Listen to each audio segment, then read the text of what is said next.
بسم اللہ الرحمن الرحیم۔ شروع اللہ کے نام سے جو بڑا مہربان نہایت رحم والا ہے۔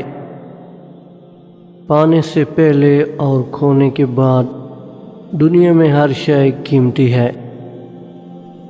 ہر رات میرا ذہن اس سوچ میں گم ہو جاتا ہے کہ میرا مقصد حیات کیا تھا اور مجھے تھکا کن کاموں نے دیا۔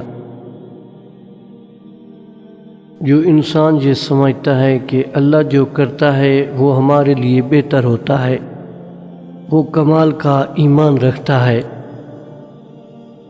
اللہ بہتر کرے گا، یہ وہ الفاظ ہیں جس سے انسان کی آدھی پریشانی دور ہو جاتی ہے۔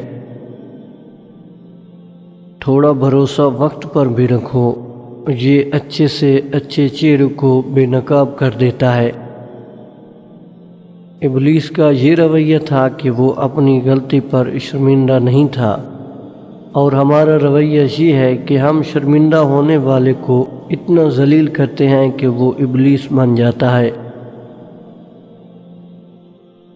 امام زین العابدین علیہ السلام فرماتے ہیں، لوگوں کے سامنے اپنی حاجت بیان کرنے سے زندگی ذلیل، حیا ختم اور شخصیت سبک ہو جاتی ہے، اور یہ ایک ایسا فکر ہے جسے انسان اپنے ہاتھوں سے فراہم کرتا ہے۔ عبادت اور محبت میں سچی خوشی تب ملتی ہے جب دل منافقت سے پاک ہو۔ محبت الفاظ نہیں رویہ ہوتی ہے، یہ کہ ہم دوسروں سے اپناتے ہیں۔ نیک عمل وہ ہے جو لوگوں کی تعریف کی توقع سے بے نیاز ہو کر کیا جائے۔